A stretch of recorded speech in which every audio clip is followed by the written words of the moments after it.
खेसरिया खराब ना रहे तनी खराब बनौले बड़ सरे। वो खराब ना हो तनी खराब बनौल से चमचा बेलचा। बाबा रुआ आँख में आंसू आवता। सब ठीक बा। रोता नहीं रुआ? दुख से रोता नहीं। सारी लाल नहीं क्या जानत, उ नहीं क्या जानत उमड़ैया में रहल बड़े कि ना। वो अपना दिल पर हाथ धो के कहस ना जे रहल बड़े कि ना, चाहे एक दिन चाहे 1 बरस चाहे 8 बरस रहल बड़े कि ना, हम खियौले बनी कि ना। ये बात कहत नहीं है जारला में नायका 4 दिन के एथी में जाटा हम नहीं बोले के चाहत। ऐसा गलती कह दिले बड़े समूह बाबा के कि समूह बाबा इतना खिसिया गइल बड़े। शंभू बाबा ये गलती कह दिले बड़े माने शंभू बाबा उनको के पहचान दी वो के चिन्हत रहे वो लोग के चिन्हत रहे। लेकिन जाए दो तो शंभू बाबा खराब हो गए। कहियो ना मरते दम तक भैया जी नहीं कहेंगे, मरते दम तक जी हजूरी ना कहले भीख मांग के हम खाए। पूरा पब्लिक हमार भगवान बा। ये बात के चैलन ठोकिले तू का तनी हमरा के दिले बड़ो, हम का नहीं कैले तनी अपना दिल पर हाथ के सोचियो। आई बात डेढ़वावे धमकावे अला तो जहाँ कहबो हम तार नाम नहीं धरत, हम अपना बबुआ के नहीं तरह से चैलन देता। तू हमरा क्षेत्र के ब्यास हो, तू जहाँ खोजब तू हमरा के उल्टा सीधा बोल ले बारो जे पहले शंभू बाबा पाउच पियत रहे हम नहीं पियत रहे तो कहियो शंभू बाबा उ काम करत रहे जौन आजो करत रहे। लेकिन बबुआ तू जहाँ खोजब तारा घरे 12 बजे रात के खोजब मसरक छापरा पटना माने विदेश जहाँ खोजब हम शंभू बाबा ना हाजिर होकी। 10 बजे दिन में तू टाइम दियो हम आए मीडिया के सामने कहतनी हाथ जोड़ के कहतनी। लेकिन गलत बात ना, हम सब कोई के आगे बढ़ले बनी। आ तू अपना अब तो तू ये फेर में बारे शंभू बाबा हमारा नाम धो दे हम हिट हो जाई। इतना हम बुका बनी जे तार नाम धो दी तारा के जानता। तू भैया जी कह हमरा बबुआ बके, तू भैया जी कह तू मुँह पोछ, लेकिन शंभुआ जी हजूरी नहीं करेगा। बबुआ वो नाम दे रहुए है बाबा छोड़ी पूरा भारत जनता, पूरा भारत जनता पूरा इतिहास गवाह बा। अब विशेष कुछ ना कहब, अब तो हम बुड़बक हो गए है मालिक और रहुआ लोग जानता नहीं। चली बाबा ज्यादा समय ना ले।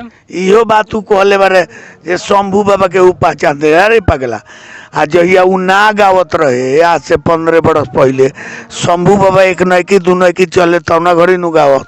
हम फागू बाबा के चेला शत्रुघ्न सिंह को चेला हम ये बात पूरा मीडिया पब्लिक का सामने कहब। सत बात बोलल नहीं, सत बात ना। आज पूरा भारत हमरा जोड़े बा, हमरा लालचे नहीं के तोनी जे बुझत तर जे 20 ताला बनवा दे तनी आ बॉम्बे में फ्लैट किन लेनी आ पटना में घर ले लेनी आ शंभू बाबा के मरइबे तो मरई हमार स्वर्ग बा। लेकिन गलत मत बोलो। लेकिन बाबा खेसारी लाल के रुआ इतना आगे कोई नहीं, खेसारी लाल के समझे के चाहिए चीज आ कोनो रहुओ मरई के जगह पर 3 ताला कम से कम बनवा देवे के। अरे महाराज हमार उम्र रहिए 5 ताला हो उहे हमार खेसारी लाल रहल बड़े कि ना। अब तो पब्लिक बताई हम काहे कहीं जे जानता उ ना बताई। या खेसारी लाल नहीं क्या जानत, उ नहीं क्या जानत उमड़ैया में रहल बड़े कि ना। वो अपना दिल पर हाथ धो के कहस ना जे रहल बड़े कि ना, चाहे 1 दिन चाहे 1 बरस चाहे 8 बरस रहल बड़े कि ना, हम खियौले बनी कि ना। ये बात कहत नहीं है जारला में नायका 4 दिन के एथी में जाटा हम नहीं बोले के चाहत।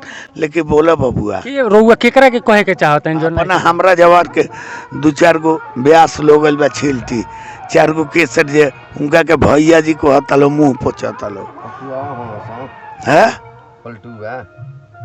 तो ये भरम भूला जा सरे भाई। आ तनी जौन जानत हो बस शंभू बाबा कुछो ना, बाबा एगो बाबा हुआ। यदि 1 रुपया कोई से ले लो कि आ तोरो प्रोग्राम कैले बानी बबुआ तार तो नाम ना धरब तू हिटे हो जेब। तोरो प्रोग्राम कैले बानी अभी 10 दिन के मजूरी तू रख ले होकबो तरह के तारा बारात में गईनी। अब खोली हम ना खोला मीडिया लगा सामने तार इतिहास हम जानता नहीं।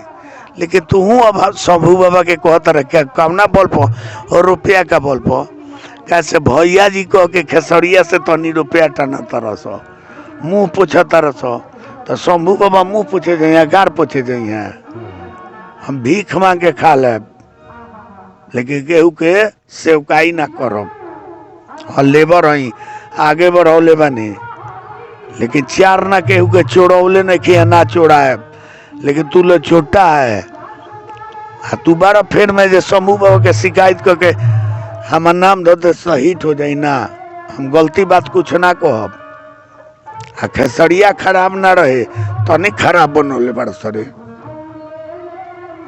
वो खराब ना हो तनी खराब बनौलो से चमचा बेलचा बाबा रुआ आँख में आंसू आवता सब ठीक बा रोता नहीं रुआ दुख से रोता नहीं सही बात बा जी जेकरा के आगे बढ़ावे ला उ आदमी आगे चल के छोड़ दे तो बड़ा दुख होला जाते जाते बाबा हमारा चैनल खातिर का कहें काहे कि एकरा बाद एगो और इंटरव्यू भी बा तो जाते जाते हमारा चैनल खातिर का कहें चैनल खातिर ये कह खेसारियो देखो तो कहियो तरह से का ले बनी का दे ले बनी कहियो आज ये भी देखता ये खाली लाइक करी बटन दबाई हमार बात जरूर सुनी हम सब बाबा सब लोग हमारे माई बाप को लगत चलिए बहुत बहुत धन्यवाद देखते रहिए सब।